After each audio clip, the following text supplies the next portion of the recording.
அளவில் அங்கீகரிக்கப்பட்ட ஒரு மாநில கட்சியாக நாம் வளர்ந்திருக்கிறோம். இப்படிப்பட்ட இந்த சூழ்நிலையில் தலைவரை பாராட்ட வேண்டும் என்று எண்ணி தென்கிழக்கு மாவட்டத்தின் மாவட்ட செயலாளர் ஆட்டமிகு கலப்பராக இருந்தது பொதுவர்கள் இந்த சிறப்பு செயற்குழுவை கொண்டிருந்தார்.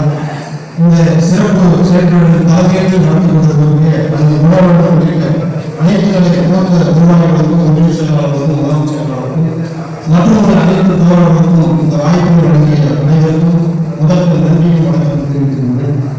2 விஷயம் மட்டும் நான் சொல்ல விரும்புகிறேன். இந்த கட்சியில கிட்டத்தட்ட நான் திமுக அப்படிங்கிற கட்சியிலிருந்து வந்தேன். அப்பெல்லாம் கிடையாது.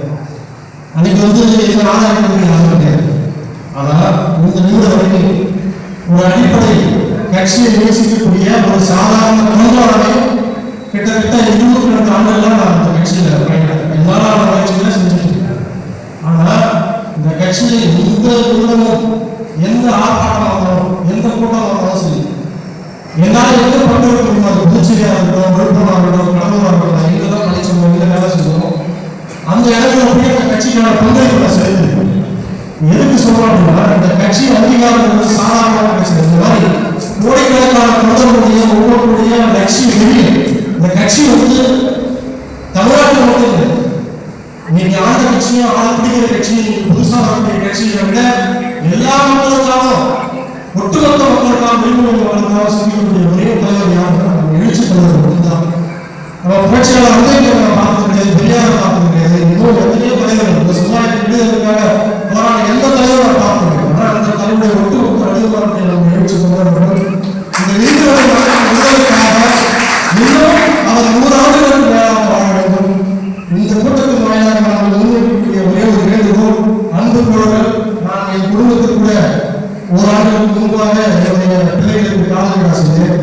அண்ணாவர்கள் தலைவர் தேர்வு கொடுத்தாரு, எனக்கு தேர்வு வைக்கணும். நான் சொன்னேன், எனக்கு ஒரு தெரிவு இருக்கு. என்ன தெரியுங்களா, தலைவர் அவருடைய உழைப்பையும் அவருடைய தியாகத்தையும் இந்த மக்களுக்கான விடுதலைக்காக பயன்படுத்த வேண்டும். தவிர தேவையற்ற சில தலைவரை எந்த விதத்திலும் அழுத்தம் கொடுக்கக்கூடாது. அது இன்னொரு மனப்பட்ட நம்ம மாதிரி ஆளுநர் பெரிய பொருளாதார தலைவர் அடைந்தது. நான் நடத்தும் ஒவ்வொரு நிகழ்ச்சியும் நம்ம கட்சி வளர்த்துக்கான ஒரு வழி.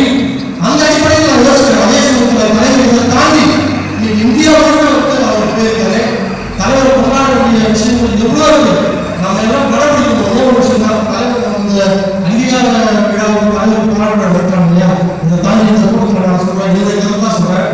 ஒவ்வொருவரும் எந்த பதவி இல்லாம கூடாது. இது நம்ம கட்சி. இந்த கட்சியில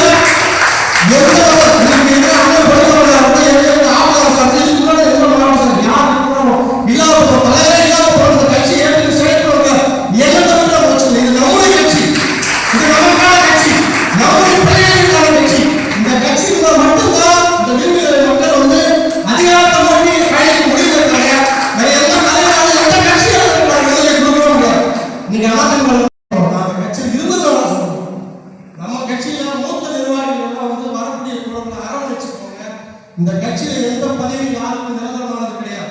இந்த கட்சி நிரந்தரமானது. இந்த கட்சியில் யாரும் பதவி யாரும் தலைவராகலாம். ஆனால் இந்த கட்சியின் கோட்பாடு கொள்கையும் நிரந்தரமானது. அதை நோக்கி நம்ம பயணப்படணும். பதவி என்பது ஒரு தற்காப்பு, தற்சமயமானது. அதை நோக்கி யாரும் பயணிக்கக்கூடாது.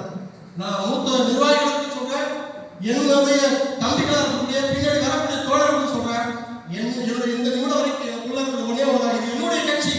இந்த கட்சியை நான் வலிமையாகணும். மூத்த நிர்வாகிகள் சொல்லக்கூடிய சொல்படி கேட்டு இந்த கட்சிக்கு கட்டுப்பட்டு நாம் எப்படி உழைக்கணும் மட்டும் நான் நினைச்சிருக்கேன். தலைவருக்கு இந்த அங்கீகாரம் ஒரு பெரிய விஷயமே கிடையாது. தலைவரோட சிந்தனையே வேற. தலைவரை ஒத்துக்க தெரியும். நிறைய பேர் அவர்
கடவுள் வழிபாடாக இருந்தால் நீ அதை அப்படியே கூட நினைச்சுக்க. என்ன சொல்றேன், இப்படிப்பட்ட தலைவர் கிடைக்கவே முடியாது. அவர் வந்து பார்த்தீங்கன்னா அரசியல் நாளே சொல்றாங்க. என்ன போட்டு அவர் அதான் எளிய மக்களுக்கான விடுதலைக்காக கடைசியாக இந்த மக்களுக்காக கிடைத்த மிகப்பெரிய அவதாரம்.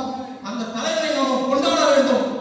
எந்தவித சுயபலத்தையும் கடந்து இந்த தலைவரை கொண்டாட வேண்டும். இந்த கட்சி தான் நம்முடைய உயிர் மூச்சு, இந்த கொள்கை தான் நம்முடைய உயிர் மூச்சு. தலைவரின் பிறகும் இந்த கட்சியை நம்முடைய சந்ததிக்கு கொண்டு செல்ல வேண்டும் என்பதை என்னுடைய கருத்தை சொல்லி இந்த நிகழ்வுக்கு ஒவ்வொரு நொடி பொழுதும் நீங்கள் நிகழ்ச்சி நடத்துகிற போது அடிமட்ட தொண்டர் வரை எந்த துன்புறுத்தியாகவும் சென்றடைகிறதா என்பதை மேல்மட்ட நிர்வாகிகள் கண்டிப்பாக கவனிக்க வேண்டும். அது தொடர்ச்சியாக நடப்பது இல்லை. நான் வலிமையாக சொல்கிறேன், தொடர்ச்சியாக நடப்பதே இல்லை. கருத்துடைப்பாக இருக்கிறது. அது வரும் காலங்களில் இருக்கக்கூடாது என்ற அன்பு வேண்டுகோளை வைத்து நன்றி கூறி விடைபெறும். நன்றி, வணக்கம்.